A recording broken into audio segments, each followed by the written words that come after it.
নাজবুল হাসানের কাছে চলে যেতে চাই আমি। বৈষম্য বিরোধী আন্দোলন, ছাত্র আন্দোলনের তারাও সংস্কারের কথা বলে। কি ধরনের সংস্কার প্রয়োজন আপনাদের কি মনে হয় যে বাংলাদেশের রাজনীতিতে কিংবা বাংলাদেশের সরকার ব্যবস্থায় কিংবা বাংলাদেশের যে দলগুলো নেতৃত্ব দিবে তাদের মধ্যে কি ধরনের সংস্কার প্রয়োজন? দেখুন, আমরা এমন একটা বাংলাদেশ চাই যেই বাংলাদেশে একজন কৃষক, একজন শ্রমিক 3 বেলা খাবার খেতে পারবে।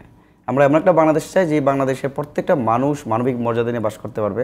আমরা এমন একটা বাংলাদেশ তৈরি করতে চাই যে বাংলাদেশের বিচারকের নামে যারা দায়িত্বপ্রাপ্ত থাকবে তারা অবিচার করবে না, যারা রক্ষক তারা ভক্ষক হবে না, দুর্নীতি দমন কমিশনের দায়িত্বে থাকা রাঘব বোয়ালরা যেন দুর্নীতি করতে না পারে। আমরা এমন একটা বাংলাদেশ চাই যেই বাংলাদেশের শিক্ষা ব্যবস্থা হবে আন্তর্জাতিক মানের, যেই বাংলাদেশের আইন শৃঙ্খলা বাহিনী হবে জনবান্ধব, যেখানে আয়নাগর থাকবে না, ডিবি কার্যালয়ে, সিডিডিসি বা গোয়েন্দা সংস্থা বিভিন্ন কার্যালয়ে রাতের আধারে মানুষকে তুলে নিয়ে নির্মমভাবে নির্যাতন করবে না।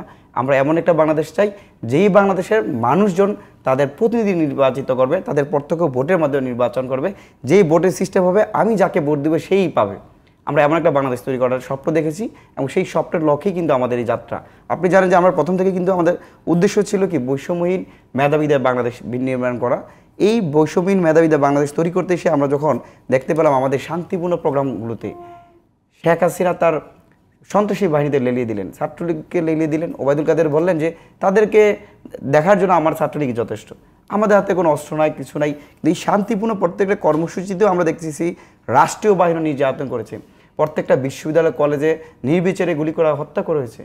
আবার একই সময় এই যে গুলি করে নির্বিচারে গুলি করে হত্যা করা, দেশের মানুষকে অন্যদিকে রাখা এবং বহির্বিশ্ব যেন না জানে সেই জন্য কিন্তু ডিজিটালি ক্র্যাকডাউন করা হয়েছে বাংলাদেশকে।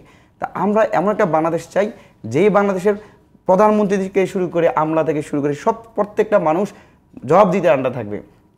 যেই কথাটা বললেন যে শেখ হাসিনা বলেছিল যে আমি ভারতকে যা দিয়েছি আজীবন ভারত মনে রাখবে, এই কথার জবাব কি বাংলাদেশ চেয়েছে? কোনো দল কি বলতে পেরেছে? কোন মিডিয়া কি সেই নিউজটা বলছে? আপনি কিভাবে দিতে পারেন? আপনার তো ভারতকে বিকিয়ে দেওয়ার সুযোগ নাই। ভারতের সাথে আমার সম্পর্ক হচ্ছে কূটনীতিক সম্পর্ক, ন্যায্যতার ভিত্তিতে সম্পর্ক, সমতার ভিত্তিতে সম্পর্ক। আপনারা যে এতদিন করতে পারেন নাই সেই জবাবদিহিতা কে করেছে? আমরা চাই জবাবদিহিতার বাংলাদেশ, যেই বাংলাদেশে কেউ দৈত্য দানব হতে পারবে না।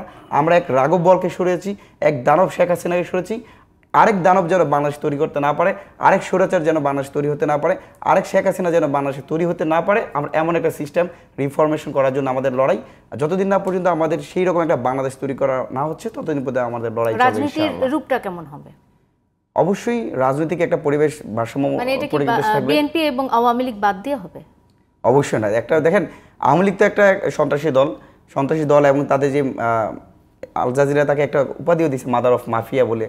তো এখন হচ্ছে যে দলের একজন প্রতিনিধি প্রধান সে ইতিহাসে নিকৃষ্টতম একটা গণহত্যার দায়ে দেশ থেকে উৎখাত হয়েছে, বাংলাদেশ থেকে পালিয়েছে এবং তার দলের নেতাকর্মীরা কোথায় আছে জানি না, তাদেরও সাংবিধানিকভাবে রাজনীতি করার অধিকার আছে কিনা, যাদের হাতে এদেশের শত শত মানুষের রক্ত, যারা মানুষকে নির্দোষ মানুষকে ফাঁসিতে ঝুলিয়েছে, তাদের কি কতটুকু অধিকার আছে? আশা করি আমাদের সংবিধান সেটা ঠিক করবে, বিচার ব্যবস্থা সেটা ঠিক করবে। পাশাপাশি অন্য যতগুলো ক্রিয়াশীল গণতান্ত্রিক উদার মানবিক মূল্যবোধ সম্পূর্ণ রাজনৈতিক দল আছে, আমরা তাদের প্রতি শ্রদ্ধাশীল এবং তাদের প্রতি আহ্বান জানাই আপনারাও শিক্ষা নেন।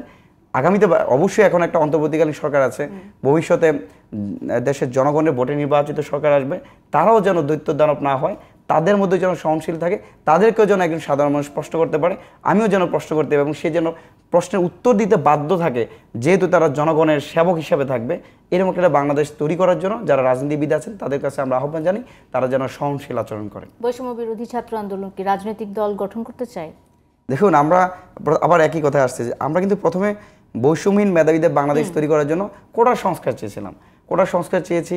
পরবর্তীতে দেশে মানুষ মনে করেছে যে না, কোটার সংস্কার করলে হবে না, বাংলাদেশের প্রত্যেকটা পরতে অন্যায় অনিয়ম দুর্নীতি রয়েছে, দুর্নীতিবাজদের বিরুদ্ধে কথা বলতে হবে, স্বৈরাচারের বিরুদ্ধে কথা বলতে হবে, গণহত্যাকারীদের বিরুদ্ধে কথা বলতে হবে, লুটপাটকারীদের বিরুদ্ধে কথা বলতে হবে, তার মানে বাংলাদেশের পুরো সিস্টেমের বিরুদ্ধে কথা বলতে হবে, সিস্টেমের ভিতর যে ভূত আছে, রাঘব বোয়াল আছে, তাদের বিরুদ্ধে কথা বলতে হবে। তার পরবর্তীতে দেশের মানুষ আমাদের বলেছে না, তোমরা শেখ হাসিনার বিরুদ্ধে লড়াই করো, 1 দফা দাও। আমরা কিন্তু 9 দফা দাবিতে ছিলাম। তো দেশের জনগণের প্রতি আমরা শ্রদ্ধাশীল, তাদের মতামতের প্রতি আমরা শ্রদ্ধাশীল।